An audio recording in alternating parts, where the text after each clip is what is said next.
Hello everyone, welcome to my channel. এখন বাজে ভোর ৫টা আর আজকের ব্লগটা তো আমার জন্য ভীষণ স্পেশাল, কারণ আজ আমরা সবাই মিলে যাচ্ছি ঘুরতে।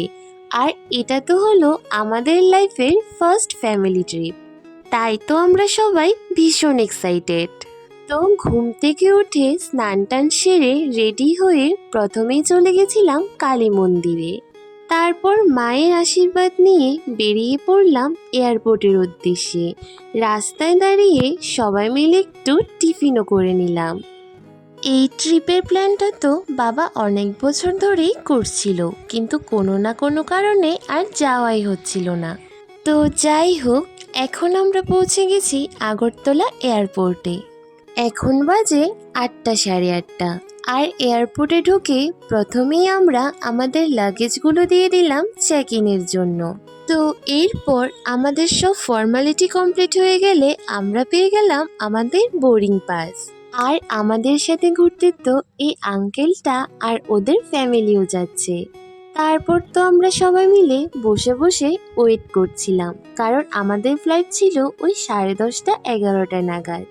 এরপর আমরা সবাই মিলে একটু এয়ারপোর্টের ভিতরটাও ঘুরে দেখছিলাম।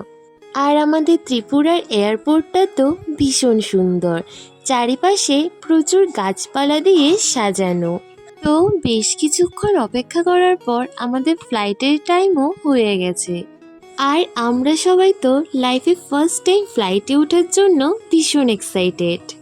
বাবা বাদ দিয়ে আমাদের তিনজনের তো এটা ফার্স্ট ফ্লাইট, তাই আমার আর ভাইয়ের এক্সাইটমেন্ট লেভেলটা তো একটু বেশি। আমার মার আর ভাইয়ের তো একসাথে সিট পড়েছিল, আর বাবার সিট পড়েছিল আলাদা। ফ্লাইটে ওঠার পরেও আমাদের তো ওই 15-20 মিনিট অপেক্ষা করতে হয়েছিল। আর আমি আর ভাই তো ওয়েট করছিলাম কখন আমাদের ফ্লাইটটা টেক অফ করবে। বেশ কিছুক্ষণ অপেক্ষা করার পর ফাইনালি আমাদের ফ্লাইটটা টেক অফ করলো। আর আমরা এখন আকাশে। আর ওপর থেকে তো বাইরের ভিউটা জাস্ট অসাম ছিল। এরপর আমাদের ইন্ডিগো থেকে দিয়ে দিল জল। আর আমি তো ভাইয়ের সাথে উইন্ডো সিটটাও একটু সুইচ করে নিলাম। আর কিছুক্ষণ পর আমাদের ফ্লাইটটা ল্যান্ড করে যাবে।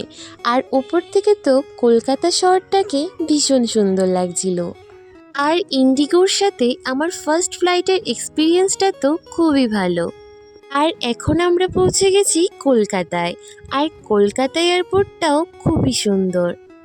এরপর আমরা লাগেজ কালেক্ট করে ওলা বুক করে আমরা তো চলে যাচ্ছি হাওড়া স্টেশনে। ওখান থেকে বিকেল 5টার সময় বন্দে ভারতে করে আমরা চলে যাব জাসিডি স্টেশনে। হাওড়া স্টেশনে পৌঁছে আমরা তো খাওয়া দাওয়া করে নিলাম। এরপর চলে এলো আমাদের ট্রেন। আর বাইরে তো হচ্ছিল ভীষণ বৃষ্টি। আর বন্দে ভারতের জার্নিটা তো ভীষণ কমফোর্টেবল, আমার তো খুব ভালো লেগেছে। কিছুক্ষণ পর চলে এলো আমাদের ইভিনিং স্ন্যাক্স। আর স্ন্যাক্সে তো ছিল অনেক অনেক আইটেম। আর আমরা সবাই মিলে তো গল্প করতে করতে অনেকটা রাস্তায় চলে এসেছি। তার সাথে চা খেতে খেতে তো আমরা বাইরের ভিউটাও এনজয় করছিলাম। একেবারে একটা পারফেক্ট ইভিনিং। এরই মধ্যে আমরা আমাদের সিটগুলোও একটু সুইচ করে নিয়েছি। ভাই চলে এসেছে আমার সাথে।